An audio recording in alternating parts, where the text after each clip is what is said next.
যদি মনোযোগ সহকারে শোনা হয় ইনশাআল্লাহ সকলেরই কম বেশি ফায়দা হবে।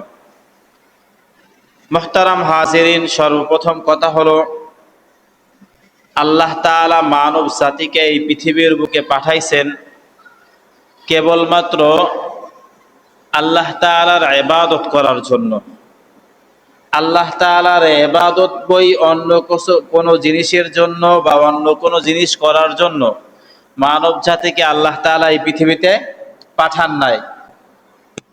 তো আল্লাহ তাআলা তো মানব জাতিকে এই পৃথিবীতে তার ইবাদত করার জন্য পাঠাইছেন। এখন ইবাদতের ক্যাটাগরির মধ্যে নামাজ, রোজা, হজ, যাকাত, সত্য কথা বলা, হারাম থেকে বেঁচে থাকা, হালাল ভক্ষণ করা, মানুষের সাথে ভালো আচরণ করা, এই বিষয়গুলো তো আছেই। এর পাশাপাশি গুরুত্বপূর্ণ আরেকটা জিনিস হলো যে জমিন আল্লাহর জমিনে আইন চলবে আল্লাহর, জমিন আল্লাহর জমিনের মধ্যে আল্লাহর সমস্ত বান্দারা বসবাস করবে। প্রশ্নের উত্তর দিবেন কথা বুঝে থাকলে। জমিন কার? বান্দা কার? আল্লাহর জমিনে আল্লাহ তাআলার বান্দাগণ থাকবেন, এটাই স্বাভাবিক বিষয়, ঠিক কিনা বলুন?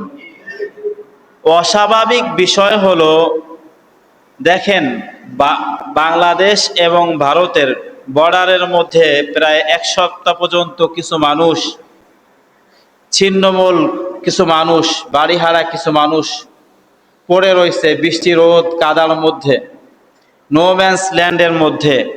ভারত বলতেছে এরা আমাদের দেশের জনগণ না, বাংলাদেশ বলতেছে এরা আমাদের দেশের জনগণ না। প্রশ্ন হলো তাহলে এরা কোন দেশ থেকে আসছে, কোন দেশের জনগণ? তাদের বক্তব্য অনুযায়ী মেনে নিলাম যে এই লোকগুলা বাংলাদেশেরও না, ভারতেরও না। এখন আমার প্রশ্ন জাগে, এই মানুষগুলো কি আল্লাহ তাআলার বান্দা না? যদি এরা আল্লাহ তাআলার বান্দা হয়ে থাকে, এই জমিনটা কি আল্লাহর না? আফসোসের বিষয় হলেও সত্য, আজকে জাতীয়তাবাদের কারণে আল্লাহর জমিনে আল্লাহর বান্দার ঠাঁই নাই। আল্লাহর জমিনে আল্লাহর বান্দার ঠাঁই নাই। জাতীয়তাবাদ মানে দেশ ভিত্তিক যে ভাগ এবং বর্ডার, এবং হচ্ছে এই বর্ডারের মধ্যে কাঁটাতারের বেড়া, এটার কারণে সব থেকে বড় ক্ষতি হলো এইটা যে কিছু মানুষ আল্লাহর বান্দা, তারা হলো ইবাদুর রহমান, রহমানের বান্দা। আল্লাহর বান্দা হওয়া সত্ত্বেও জমিন আল্লাহর, আসমান আল্লাহর, সব কিছু আল্লাহর, আল্লাহর বান্দা আল্লাহর জমিনের মধ্যে ঠাঁই পাইতেছে না। আল্লাহর বান্দা আল্লাহর জমিনে ঠাঁই পায় না। মানুষগুলো কোথায় যাবে? গরিব মানুষ, অসহায় মানুষ, দুস্থ মানুষ, মুরব্বী মানুষ আপনাদের মতো বর্ডারের পাশে পইরা রয়েছে। আমরা বলি এটা আমাদের না, ভারত বলে এরা তাদের না। এদের সব থেকে বড় অপরাধ, এরা মুসলমান, ইসলাম ধর্মের মানুষ। আর ইসলাম ধর্মের হওয়ার কারণে ভারত সরকার মুসলিম বিরোধী হওয়ার কারণে সেই দেশ থেকে মুসলমানদেরকে উৎখাতের, নিষ্পেষিত করার, নির্যাতিত করার এক পায় তারা চালাইতেছে। এজন্য সেই দেশের যে সমস্ত গরিব মুসলমান আছে তাদেরকে ঠেলা ঠেলা বাংলাদেশের মধ্যে পাঠিয়ে দেয়।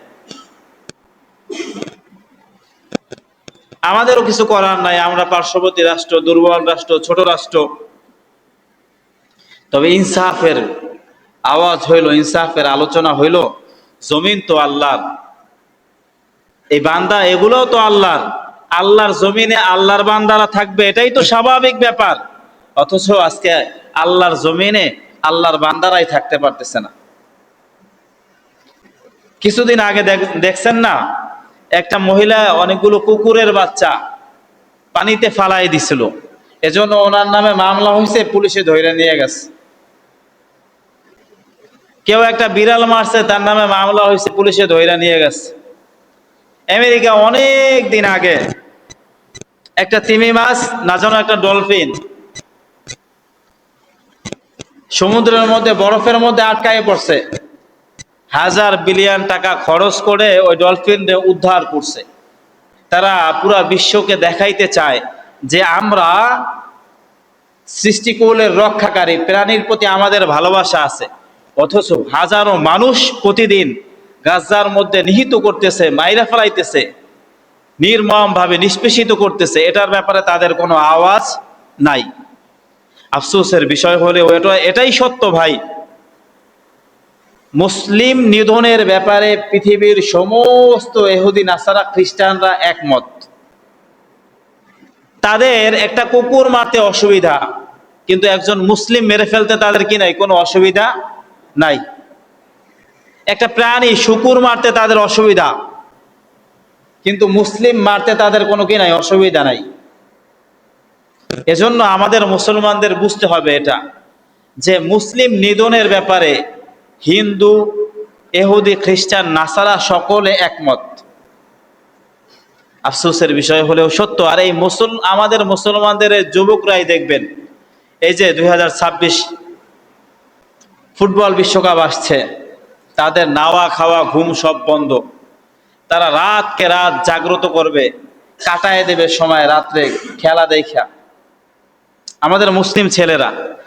অথচ আমাদের মুসলমানদেরকে ইহুদিরা হত্যা করতেছে, খ্রিস্টানরা হত্যা করতেছে।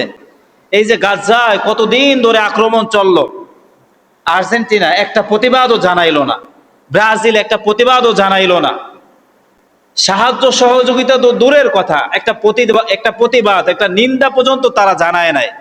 অথচ আফসোসের বিষয় হলেও সত্য, আমাদের বাংলাদেশের যুবক শ্রেণীর সমস্ত যুবকরা দুই ভাগে বিভক্ত, কেউ আর্জেন্টিনা করে, কেউ ব্রাজিল করে, ঠিক কিনা বলেন? আরে ভাই, তোমার মুসলিম বাইরে হত্যা করলো, সেই সময় যেই দলটা তোমার পক্ষে দাঁড়াইলো না, তুমি সেই দলের জার্সি কিনতেছো, তুমি সেই দলের পতাকা বানাইতেছো, তুমি সেই দলের সাপোর্ট করতেছো, সেই দলকে নিয়ে তোমার সোশ্যাল মিডিয়ার মধ্যে তুমি বিভিন্ন জিনিস ছাড়তেছো, আর তারা হাইপ পাইতেছে, তারা তোমাকে দিয়া তোমার মাথা বিক্রি করে 1000 কোটি টাকা কামাই করে নিয়ে যাইতেছে, তোমার খবরও নাই।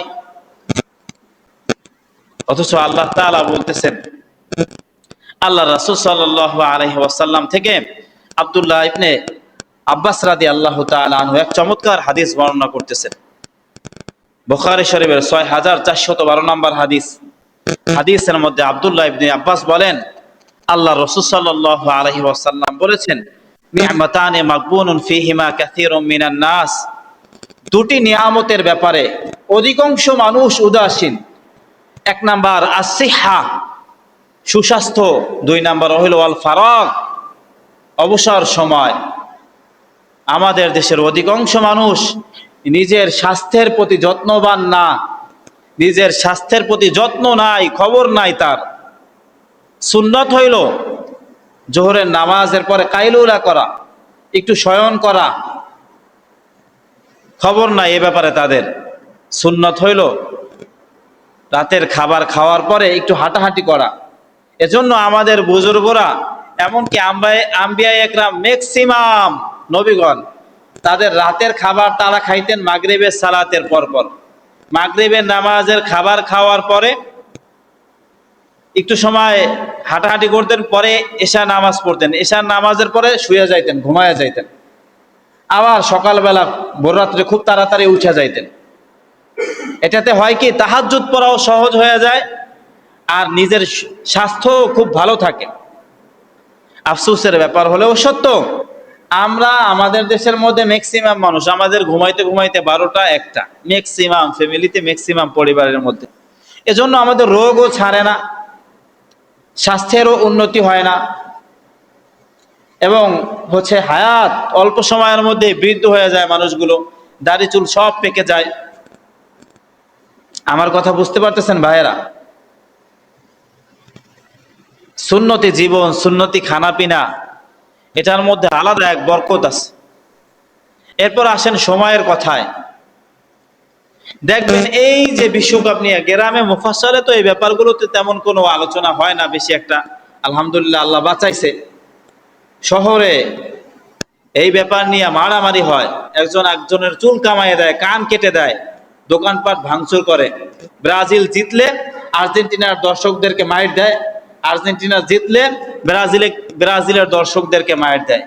একটা বাড়ি 5 তলা ধরেন, ফুল বাড়ি একটা দেশের পতাকা দিয়ে কালার করে ফেলায়, অথচ নিজের দেশের খবর নাই, ইসলামের পতাকার খবর নাই, কালিমা খচিত পতাকার কোনো খবর নাই।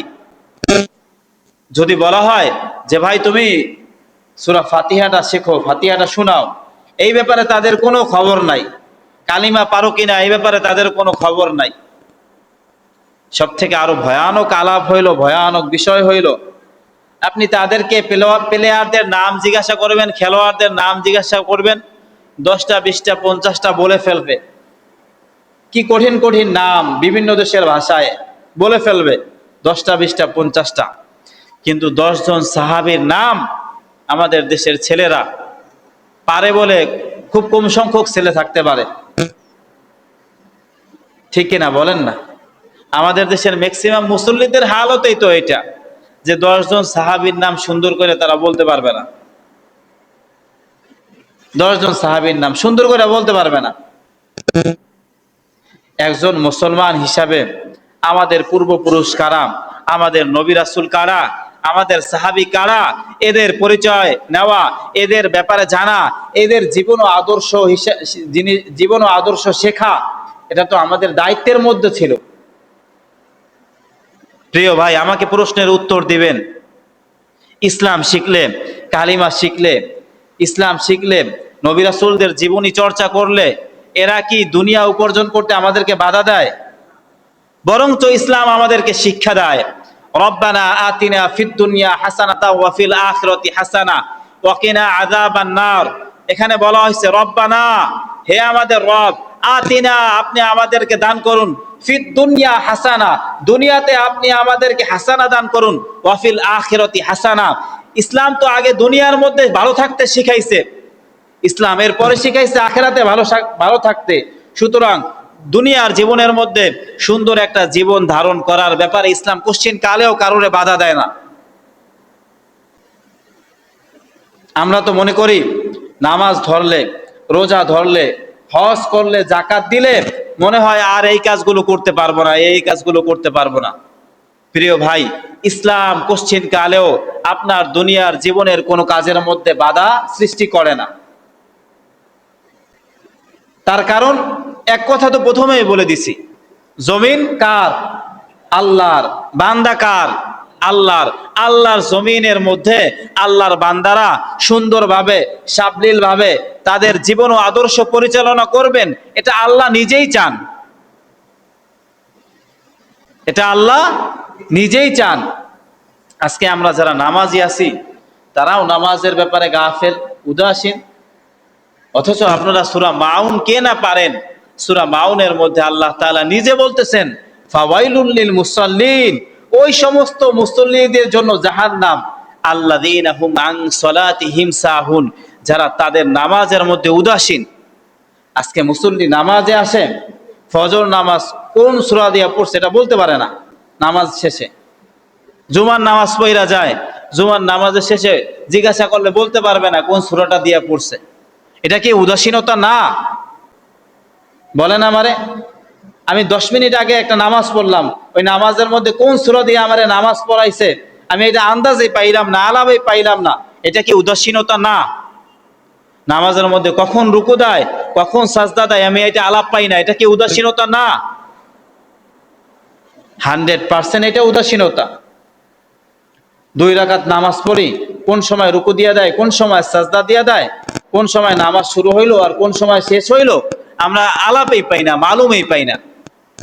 এদের ব্যাপারে আল্লাহ বলছেন ফাওয়াইলুল লিল মুসাল্লিন আল্লাযীনা হুম আন সালাতিহিম সাহুন, জাহান্নাম ওই সমস্ত ব্যক্তিদের জন্য, ওই সমস্ত মুসল্লিদের জন্য যারা তাদের নামাজের মধ্যে উদাসীন, গাফেল।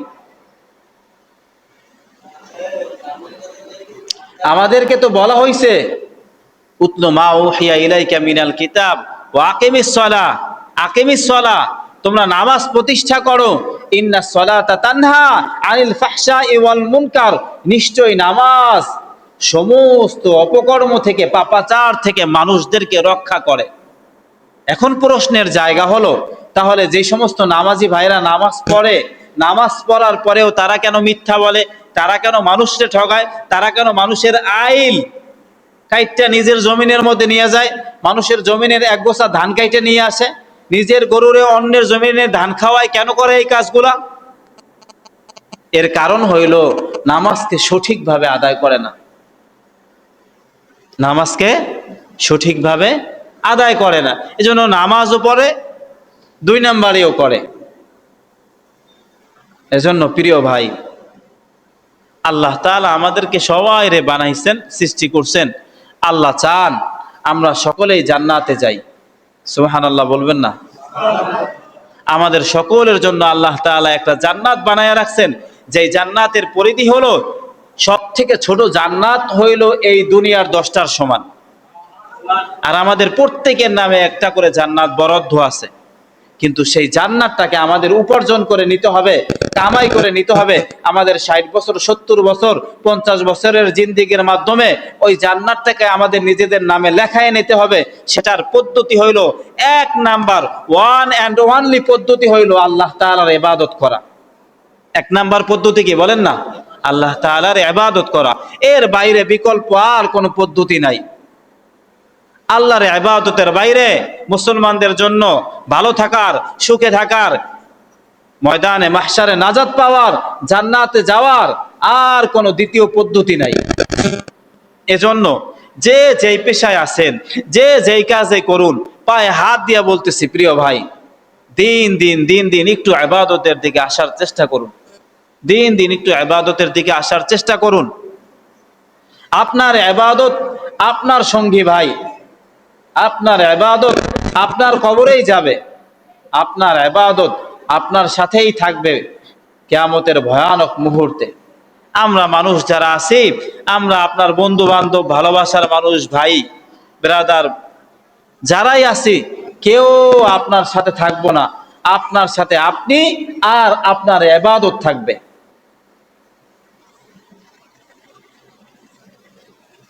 এটাই তো আল্লাহ বলছেন যে তোমরা কি মনে করছো আমি মানুষদেরকে ফাও ফাও দুনিয়াতে পাঠাইছি?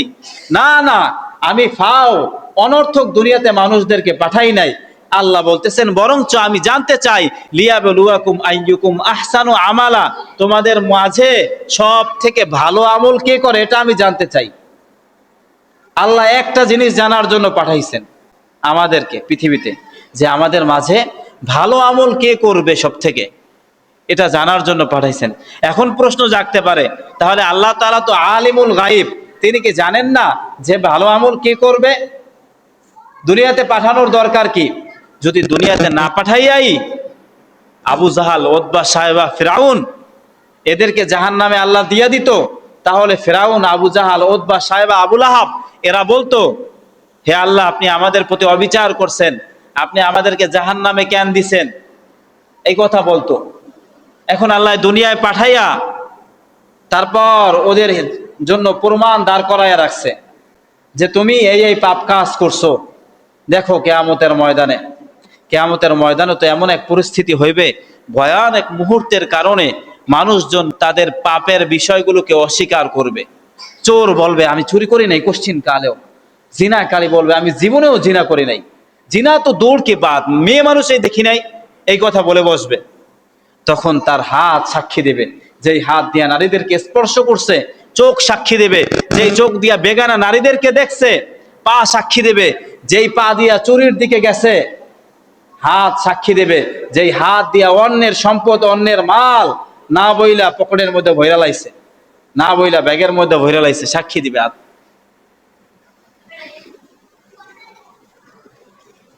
আমাদের দেশে তো পর্দা একদম নাই বললেই চলে, উঠে গেছে।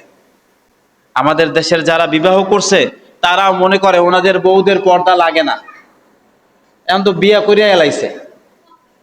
বিয়া করার আগে যতটুকু, বিয়া করার আগে প্রেম প্রীতি করা অবস্থায় নিজের গার্লফ্রেন্ড বয়ফ্রেন্ড যতটুকু হেফাজতে রাখে, বিয়ার পরে আর অতটুকু হেফাজতে রাখা জরুরি মনে করে না। মনে করে কি বিয়া তো কইরা এলাইছি, এখন এরে দিয়ে সবকিছু করানো যাইবে। কাজ করান কোনো সমস্যা নাই, তবে শালীনতার মধ্যে, পর্দার মধ্যে থাকতে হবে অবশ্যই। তার কারণ বৈজ্ঞান বলে মানুষের 2 চোখের মধ্যে 13 লক্ষ ক্যামেরা। কত লক্ষ? 26 লক্ষ ক্যামেরা। এই 2 চোখের ক্যামেরা এত নিখুঁত পুরুষের দৃষ্টিশক্তি যদি কোনো নারীরে দিয়ে দেওয়া হইতো, তাহলে নারী নিজের হেফাজত করার জন্য লোহার মধ্যে আবৃত করে ফেলাইতো, লোহার মধ্যে। পুরুষের চোখের এত ক্ষমতা, এত পাওয়ার, যে পুরুষ একটা মেয়ে মানুষকে অনেক দূর থেকে দেখতে পাইলেই সবকিছু গেস করতে পারে, চিন্তা ফিকির করে ফেলাইতে পারে, মস্তিষ্কের মধ্যে খাটাইয়া ফেলাইতে পারে। আমার আলোচনার মধ্যে ভুল হইলে আপনারা ধরবেন আমার কথা। আমরা তো এখানে সকলেই পুরুষ, এজন্য নিজের মেয়ে, নিজের স্ত্রী, নিজের মা, নিজের বোন, এদেরকে হেফাজতে রাখা, শালীন পোশাক পরানো। আফসোসের বিষয় হলো সত্য, আমার আফসোস লাগে ভাই, নিজে নামাজ পড়েন বা না পড়েন, আপনি কিভাবে আপনার বউরে নিয়ে খোলামেলা বের হন, এটা আমি বুঝি না। এটা আমার কোনো মতেই বুঝে ধরে না। আপনি দিনের পথে থাকেন বা না থাকেন, ঘরের স্ত্রীর পর্দা আবৃত অবস্থায় রাখা, এটা তো তৎকালীন জমানায় আরো 1450 বছর আগে আরবদের অভ্যাস ছিল। তারা যারা স্বাধীন ছিল সবাই শালীন পোশাকে থাকতো। আজীব এক ঘটনা শোনাই, শুনেন। আল্লাহ রাসূল সাল্লাল্লাহু আলাইহি ওয়াসাল্লামের হাতে হাত রেখে কিছু মানুষ নতুন মুসলমান হবে, বায়াত গ্রহণ করবে। এর মধ্যে কিছু মহিলা সাহাবিনীও আছে, পুরুষ সাহাবিও আছে। পুরুষ সাহাবিদেরকে আল্লাহ রাসূল বায়াত করাইতেছে হাতে হাত রাখা। বলো তোমরা, আমরা আর কখনো চুরি করব না। তারা বলতেছে আমরা আর কখনো চুরি করব না। এরপর রাসূল বলতেছে বলো আর কখনো জিনা করব না। তারাও বলতেছে আর কখনো জিনা করব না। এর মধ্যেই ঘরের মধ্যে বসা ছিল মহিলা এক সাহাবী, নাম হিন্দা, আবু সুফিয়ানের স্ত্রী। হিন্দা ঘরের মধ্য থেকে আওয়াজ দিয়া বলতেছে, মুহাম্মদ, আমার কাছে একটা বিষয় আজীব লাগছে। কি আজীব লাগছে? বলতেছে, মুহাম্মদ, আমার তো এটাই বুঝে আসে না যে স্বাধীন কোন পুরুষ আর স্বাধীনা কোন নারী এরা জিনা করতে পারে। এরা জিনা করতে পারে, স্বাধীন মানুষ। এটা তৎকালীন জমানায় আরো 1450 বছর আগে খ্রিস্টানদের এই চিন্তা ছিল। তৎকালীন কুরাইশ আরবের খ্রিস্টানদের, তারা তো মুশরিক, মূর্তি পূজা করত। তাদের ধারণা যে স্বাধীন মানুষ কখনো কি করতে পারে না, জেনা করতে পারে না। স্বাধীন একটা পুরুষ পর নারীর দিকে তাকাইতে পারে না। স্বাধীন একটা নারী নিজের ইজ্জত, নিজের আবরুকে, নিজের সম্মান মর্যাদাকে অন্য পুরুষের হাতে কোশ্চেন কালেও সুপর্দ করতে পারে না। এই চিন্তা ছিল মানুষের আরো 1450 বছর আগে। অথচ আমরা মুসলমান দাবি করি, আমরা নিজেদেরকে বলি মুসলমান। আমাদের কি হয়ে গেল? আমাদের স্ত্রীদেরকে, আমাদের কন্যাদেরকে আমরা রাস্তাঘাটে বের করে দিতেছি স্বাভাবিকভাবে। কি হয়েছে? আমাদের কি হয়ে গেল? কেমন পুরুষ হইলাম? এক আরব, উনি ওনার বাড়ির সামনে ওনার উটটারে জবাই করে দিতেছে। আরেক আরব আইসা বলতেছে, ভাই কি হইলো? তোমার কি টাকা পয়সার অভাব পড়ছে? অভাব পড়লে আমার থেকে নিতা, উট জবাই করে দিছো। ভাই, আরে ভাই না, আমি আমার স্ত্রীকে নিয়ে এই উটে ভ্রমণ করে আসছি। তো আমি চাই না আমার স্ত্রী যেখানে বসছে ওখানে অন্য কোনো পুরুষ, অন্য কোনো মানুষ বসুক, এটা আমি চাই না। এ কারণে এটা জবাই করে দিলাম, আর কেউ বসতে পারবে না। একটা পুরুষ এটা কিভাবে মাইনা নেয় যে তার স্ত্রী এক অটোতে যাইতেছে, সেখানে তার স্ত্রীর পাশে বসে অটো শেয়ার করে আরেকটা পুরুষ মানুষ যাইবে? এটা কিভাবে একটা ভদ্র পুরুষ মাইনা নেয়? টাকা পয়সা কম থাকলে বাপের বাড়ি পাঠাবে না, জমায়া টমায়া তারপর রিজার্ভ অটো কইরা পাঠাইবে। পুরুষের এমন হওয়া উচিত। আমাদের দেশে খালি চিল্লায় মানুষ, সব কিছুতে সরকারের দোষ, রাষ্ট্রের দোষ। রাষ্ট্র কি করে? জেনা কেন হয়? বেবিচার কেন হয়? আর ভাই হইবে না, সব কিছু রাষ্ট্র এবং সরকার প্রধানের দোষ দিলে হবে? আমাদের দেশের মানুষের, আমাদের নজর খারাপ হয়ে গেছে, আমাদের পোশাক খারাপ হয়ে গেছে, আমাদের কালচার খারাপ হয়ে গেছে। আমাদের এমন কোনো বাসা নাই, এমন কোনো বাড়ি নাই, এমন কোনো ঘর নাই যে ঘরের মধ্যে গান বাদ্য, বেহায়াপনা, বেলালাপনা মোবাইলে না চলে। আফসোসের বিষয় হলেও সত্য, ছেলেরা এত খারাপ হয়ে গেছে। আমার কাছে বক্তব্য করতে আসে ছেলেরা এখানে, এরা টিকটক দেখে, মোবাইল দেখে, মোবাইল দেখে খারাপ অঙ্গভঙ্গি করে। এরপর তো আমি বুঝাইছি, মায়ের দিতাম, চাইছিলাম মায়ের দিতাম, কিন্তু মায়ের দেই নাই। আপনি কোথায় আছেন? কোন জমানায় আছেন? পর্দা ফরজ হয়ে গেছে। 8 বছর 10 বছর প্রত্যেক বাচ্চার উপরেও এখন ফরজ হয়ে গেছে, সব বুঝে বাচ্চারা। এজন্য পায়ে হাত দিয়ে বলতেছি, বাচ্চাদের থেকে মোবাইল একদম দূরে রাখেন, একদম দূরে রাখেন। আপনি বাচ্চার হাতে ফোন দিয়া টিকটক তার হাতে দিয়া দিয়েছেন, ওইখানে তো ভালো জিনিস 50টা থাকলে খারাপ জিনিস হয়েছে 550। বিশ্বাস করবেন না, আমি অবাক হয়ে গেছি। ছোট ছোট বাচ্চারা খারাপ অঙ্গভঙ্গি করে, আমি মানে ভাবতেও পারি নাই। কিরে, আমি প্রথম বুঝি নাই, পরে জিজ্ঞাসা করছি, পরে বলার পরে আমি বুঝতে পারছি। আপনি আর আমি এখনো যেই জিনিস না বুঝি, আমাদের বাচ্চারা ওইগুলো বুঝে ফেলাইছে। সমাজ এত খারাপ পজিশনে গেছে গিয়া। এজন্য পায়ে হাত দিয়ে বলতেছি, বাচ্চাদের থেকে মোবাইল দূরে রাখুন।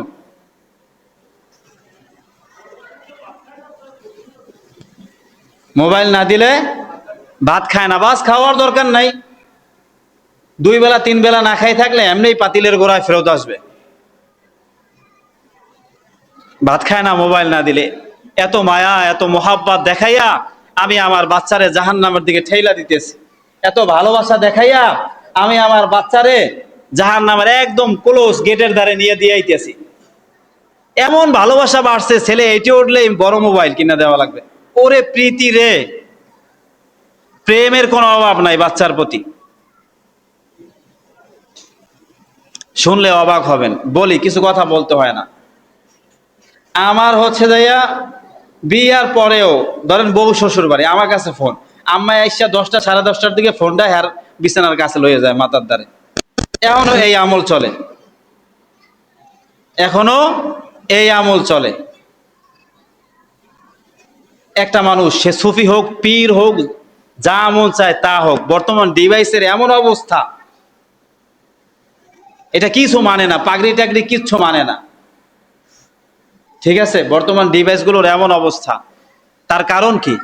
কারণ হইল পুরা পৃথিবীর মধ্যে জেনা সহজ করার জন্য হাজারো কোটি টাকা প্রতিদিন ইনভেস্ট হয়। মদ সহজলভ্য করে দেওয়ার জন্য হাজারো কোটি টাকা প্রতিদিন ইনভেস্ট হয়। যারা এই ব্যবসা করে তারা চায় প্রত্যেক চায়ের দোকানেও যেন মদের বোতল সাজানো থাকে। যারা জিনা নিয়া ব্যবসা করে তারা চায় রাস্তার অলিতে গলিতে প্রত্যেক মোড়ে মোড়ে যেন নায়িকাদের সাইনবোর্ড থাকে টানানো। দেখবেন ঢাকায় যাইবেন, বরিশাল থেকে ঢাকায় যাওয়ার পথে যতগুলো সাইনবোর্ড দেখবেন, 5টা যদি দেখেন পুরুষ, তাহলে 500 দেখবেন নারী। তার কারণ কি? তার কারণ হলো প্রতিদিন হাজারো কোটি টাকা ইনভেস্ট হয় আপনার আর আমার চরিত্র হরণ করার জন্য। ঠিক অনুরূপ ভাবে এই ফুটবল বিশ্বকাপ 1990-তে শুরু হয়েছে। সর্বপ্রথম বিশ্বকাপ পাইছে উরুগুয়ে, আয়োজন করছে উরুগুয়ে। এই ফুটবল বিশ্বকাপের আবিষ্কারও হয়েছে আমাদের মুসলিম সমাজ তথা পুরা পৃথিবীর চরিত্র হরণের জন্য। এখানে জুয়া সহজ। আমেরিকা ঘোষণা দিয়ে দিছে সমস্ত হোটেলগুলোকে নিট অ্যান্ড ক্লিন করতে হবে, নতুন নারীদেরকে সাপ্লাই করতে হবে, মদের নতুন ব্র্যান্ড আপডেট করতে হবে। তার কারণ পৃথিবীর বিভিন্ন দেশের মানুষরা আসবে, তারা নতুন নারী পাবে, নতুন মদ পাবে, জুয়ার নতুন আইটেম শিখবে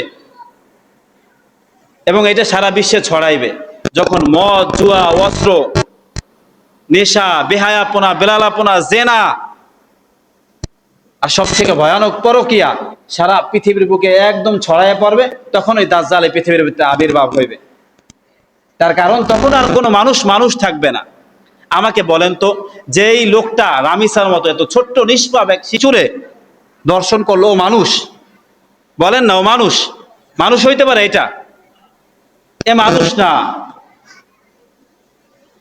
এজন্য রাষ্ট্রের দোষ দেওয়ার আগে নিজেকে ভালো হওয়া, নিজের পরিবর্তন করা, সমাজের দোষ দেওয়ার আগে নিজের ঘরের খোঁজ নেওয়া।